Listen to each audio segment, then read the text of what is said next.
আপনার জীবনে কি এমন কোনো সময় এসেছে যখন আপনার ওপর একটার পর একটা বিপদ এসেছে?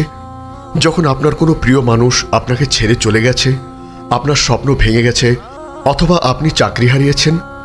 যখন আপনি হতাশ হয়ে কেবলই প্রশ্ন করেছেন, কেন এমন হচ্ছে, কেন আল্লাহ আমার সাথে এমন করছেন? আমরা মানুষ হিসেবে প্রায়শই আমাদের সীমিত জ্ঞান দিয়ে সব কিছু বিচার করি। আমরা আমাদের কষ্ট বা ক্ষতিটাকে এক চরম দুর্ভোগ মনে করি। কিন্তু আজ আমরা আলোচনা করব এক গভীর সত্য নিয়ে। সব কিছুতেই এক রহমত লুকিয়ে আছে। আমরা জানব কিভাবে আমাদের জীবনে প্রতিটি ঘটনা, তা যত দুঃখজনকই হোক না কেন, তার পেছনে আল্লাহর পক্ষ থেকে এক অসীম কল্যাণ ও রহমত লুকিয়ে থাকে। কোরআন, হাদিস এবং নবী রাসূল ও সাহাবায়ে কেরামের জীবন থেকে নেওয়া অমূল্য শিক্ষা নিয়ে আপনার ঈমানী জীবনকে আরও সমৃদ্ধ করতে আমাদের ব্লগ থেকে পড়ুন অনুপ্রেরণামূলক প্রবন্ধ, শুনুন হৃদয় ছোঁয়া অডিও এবং আপনার জীবনের প্রতিটি প্রশ্নের ইসলামিক সমাধান খুঁজে পেতে আজই ভিজিট করুন আমাদের ওয়েবসাইট www.umakontho.com। আল্লাহ তাআলা তার প্রতিটি বান্দাকে ভালোবাসেন এবং তাদের জন্য উত্তম কিছু চান। যখন আমাদের ওপর কোনো কষ্ট আসে, তখন তা আমাদের ধ্বংস করার জন্য নয়, বরং আমাদেরকে আরও শক্তিশালী করার জন্য এবং আমাদের মর্যাদা বৃদ্ধি করার জন্য। আমরা আমাদের সীমিত জ্ঞান দিয়ে হয়তো সেই প্রজ্ঞা উপলব্ধি করতে পারি না। পবিত্র কোরআনে সূরা বাকারার 216 নং আয়াতে বলেন, আর হতে পারে কোনো কিছু তোমাদের কাছে খারাপ লাগে, অথচ তা তোমাদের জন্য কল্যাণকর। আর হতে পারে তোমাদের কাছে কোনো কিছু ভালো লাগে, অথচ তা তোমাদের জন্য অকল্যাণকর। আর আল্লাহ জানেন এবং তোমরা জানো না। এই আয়াতটি আমাদের অন্তরে এক গভীর বিশ্বাস স্থাপন করে যে আমাদের চোখে যা অমঙ্গল, তা আল্লাহর দৃষ্টিতে মঙ্গলও হতে পারে। এই আয়াতে আল্লাহ আমাদের মনস্তত্ত্বের এক গভীর দিক তুলে ধরেছেন। আমাদের মন যা চায় তা আমরা পছন্দ করি, আর যা চায় না তা আমরা অপছন্দ করি। কিন্তু আমাদের এই চাওয়া পাওয়ার পেছনে কি কল্যাণ লুকিয়ে আছে তা আমরা জানি না। হয়তো আপনি কোনো চাকরি হারিয়েছেন আর আপনি মনে করেছেন আপনার জীবন শেষ হয়ে গেছে, কিন্তু এই হারানোর পেছনেই হয়তো আপনার জন্য এক নতুন দরজা খুলে যাবে, যা আপনার বর্তমান চাকরির চেয়ে অনেক বেশি কল্যাণকর। হয়তো আপনার কোনো সম্পর্ক ভেঙে গেছে আর আপনি মনে করেছেন আপনার জীবনের ভালোবাসা শেষ, কিন্তু এই হারানোর পেছনেই হয়তো আল্লাহ আপনাকে বড় কোনো অকল্যাণ থেকে রক্ষা করেছেন, যা আপনি তখন বুঝতে পারেননি। নবী মুসা আলাইহিস সালাম এবং খিদির আলাইহিস সালামের ঘটনা এক অসাধারণ দৃষ্টান্ত। আল্লাহ তাআলা সূরা কাহফের 18 নং আয়াতে এর বর্ণনা করেন। যখন খিদির আলাইহিস সালাম একটি নৌকার তক্তা ভেঙে দিয়েছিলেন, তখন মুসা আলাইহিস সালাম তা দেখে ক্ষুব্ধ হয়েছিলেন, কারণ তার চোখে এটি ছিল এক অকল্যাণকর কাজ। কিন্তু খিদির আলাইহিস সালাম মুসা আলাইহিস সালামকে বলেছিলেন, আমি এটি ইচ্ছে করে করিনি, এর পেছনে এক রহস্য ছিল। এই নৌকাটি ছিল কিছু গরিব মানুষের, যারা সমুদ্র দিয়ে চলাচল করত, আর সামনে এক রাজা ছিল যে জোর করে ভালো নৌকাগুলো ছিনিয়ে নিত। আমি যখন নৌকাটির একটি অংশ ভেঙে দিলাম, তখন রাজা এটি নিতে চাইবে না, আর নৌকাটি তার মালিকের কাছেই থাকবে। এই ঘটনা প্রমাণ করে যে আমাদের চোখে যা ক্ষতি তা আসলে এক বিরাট রহমত। আরেকটি ঘটনা হলো, যখন খিদির আলাইহিস সালাম একটি ছোট ছেলেকে হত্যা করেছিলেন, তখন মুসা আলাইহিস সালাম আরও বিস্মিত হয়েছিলেন। কিন্তু খিদির আলাইহিস সালাম বলেছিলেন, এই ছেলেটি যখন বড় হতো তখন সে কুফরিতে লিপ্ত হতো এবং তার বাবা মাকে কষ্ট দিত। তাই আল্লাহ চেয়েছিলেন যে তার পরিবর্তে তার বাবা মাকে এক নতুন এবং উত্তম সন্তান দান করুক।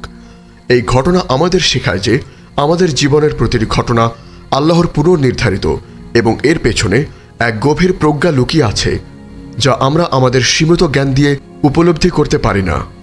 যদি আপনার উপর কোনো বিপদ আসে, তবে হতাশ না হয়ে আল্লাহর উপর ভরসা রাখুন, কারণ এই বিপদগুলো আপনার গুনাহ ক্ষমা করার এবং আপনার মর্যাদা বৃদ্ধি করার মাধ্যম। রাসূল সাল্লাল্লাহু আলাইহি ওয়াসাল্লাম বলেছেন, মুমিনের উপর যে কোনো ক্লান্তি, রোগ, ব্যাধি, দুশ্চিন্তা, দুঃখ, কষ্ট ও পেরেশানি আসে, এমনকি তার গায়ে একটি কাঁটা বিঁধলেও আল্লাহ এর বিনিময়ে তার গুনাহ ক্ষমা করে দেন। বুখারী, মুসলিম। এই হাদিসটি প্রমাণ করে যে আমাদের প্রতিটি কষ্টই আল্লাহর কাছে এক মূল্যবান ইবাদত। পরিশেষে, যদি আপনি আজ কোনো দুঃখ, কষ্ট বা হতাশায় থাকেন, তবে মনে রাখবেন আপনার এই কষ্ট বৃথা নয়। আপনার এই কষ্টের পেছনে এক রহমত লুকিয়ে আছে, যা আপনি আজ হয়তো দেখতে পাচ্ছেন না। আল্লাহর উপর ভরসা রাখুন, ধৈর্য রাখুন এবং দোয়া করতে থাকুন। আপনার এই ধৈর্যের প্রতিদান হিসেবে আল্লাহ আপনাকে এমন কিছু দেবেন যা আপনি কল্পনাও করতে পারেননি, কারণ আল্লাহর ওয়াদা সত্য। হে আল্লাহ, হে অন্তর পরিবর্তনকারী, আমাদের অন্তরকে আপনার দিনের উপর স্থির রাখুন। আমাদের কষ্ট ও বেদনাগুলোকে আপনার কাছে ফিরে আসার মাধ্যম বানিয়ে দিন। আমাদেরকে আপনার উপর পূর্ণ ভরসা রাখার তৌফিক দান করুন এবং আমাদেরকে আপনার প্রতিটি সিদ্ধান্তের উপর সন্তুষ্ট থাকার তৌফিক দান করুন। আমিন। আমাদের এই মহৎ বার্তা ছড়িয়ে দিতে এবং ইসলামের আলোকে প্রতিটি হৃদয় পৌঁছে দিতে অনুগ্রহ করে চ্যানেলটি সাবস্ক্রাইব করুন এবং বেল আইকনটি প্রেস করুন। আমাদের ফেসবুক পেজ ফলো করে উম্মা কণ্ঠ পরিবারের একজন সদস্য হয়ে যান। আর আমাদের ইসলামিক ব্লগ ও রিসোর্স পেতে আজই ভিজিট করুন আমাদের ওয়েবসাইট www.ummakantho.com। আপনার জীবনে কি এমন কোনো সময় এসেছে যখন আপনার ওপর একটার পর একটা বিপদ এসেছে? যখন আপনার কোনো প্রিয় মানুষ আপনাকে ছেড়ে চলে গেছে, আপনার স্বপ্ন ভেঙে গেছে, অথবা আপনি চাকরি হারিয়েছেন? যখন আপনি হতাশ হয়ে কেবলই প্রশ্ন করেছেন, কেন এমন হচ্ছে, কেন আল্লাহ আমার সাথে এমন করছেন? আমরা মানুষ হিসেবে প্রায়শই আমাদের সীমিত জ্ঞান দিয়ে সব কিছু বিচার করি। আমরা আমাদের কষ্ট বা ক্ষতিটাকে এক চরম দুর্ভোগ মনে করি। কিন্তু আজ আমরা আলোচনা করব এক গভীর সত্য নিয়ে। সব কিছুতেই এক রহমত লুকিয়ে আছে। আমরা জানব কিভাবে আমাদের জীবনে প্রতিটি ঘটনা, তা যত দুঃখজনকই হোক না কেন, তার পেছনে আল্লাহর পক্ষ থেকে এক অসীম কল্যাণ ও রহমত লুকিয়ে থাকে। কোরআন হাদিস এবং নবী রাসূল ও সাহাবায়ে কেরামের জীবন থেকে নেওয়া অমূল্য শিক্ষা নিয়ে আপনার ঈমানী জীবনকে আরও সমৃদ্ধ করতে আমাদের ব্লগ থেকে পড়ুন অনুপ্রেরণামূলক প্রবন্ধ, শুনুন হৃদয়ছোঁয়া অডিও এবং আপনার জীবনের প্রতিটি প্রশ্নের ইসলামিক সমাধান খুঁজে পেতে আজই ভিজিট করুন আমাদের ওয়েবসাইট www.ummakantho.com। আল্লাহ তাআলা তার প্রতিটি বান্দাকে ভালোবাসেন এবং তাদের জন্য উত্তম কিছু চান। যখন আমাদের ওপর কোনো কষ্ট আসে, তখন তা আমাদের ধ্বংস করার জন্য নয়, বরং আমাদেরকে আরও শক্তিশালী করার জন্য এবং আমাদের মর্যাদা বৃদ্ধি করার জন্য। আমরা আমাদের সীমিত জ্ঞান দিয়ে হয়তো সেই প্রজ্ঞা উপলব্ধি করতে পারি না।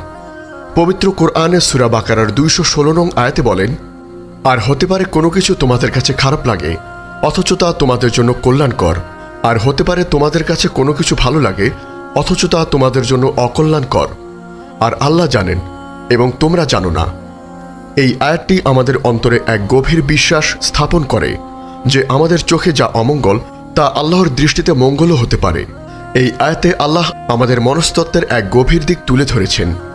আমাদের মন যা চায় তা আমরা পছন্দ করি, আর যা চায় না তা আমরা অপছন্দ করি। কিন্তু আমাদের এই চাওয়া পাওয়ার পেছনে কি কল্যাণ লুকিয়ে আছে তা আমরা জানি না। হয়তো আপনি কোনো চাকরি হারিয়েছেন আর আপনি মনে করেছেন আপনার জীবন শেষ হয়ে গেছে, কিন্তু এই হারানোর পেছনেই হয়তো আপনার জন্য এক নতুন দরজা খুলে যাবে, যা আপনার বর্তমান চাকরির চেয়ে অনেক বেশি কল্যাণকর। হয়তো আপনার কোনো সম্পর্ক ভেঙে গেছে আর আপনি মনে করেছেন আপনার জীবনের ভালোবাসা শেষ।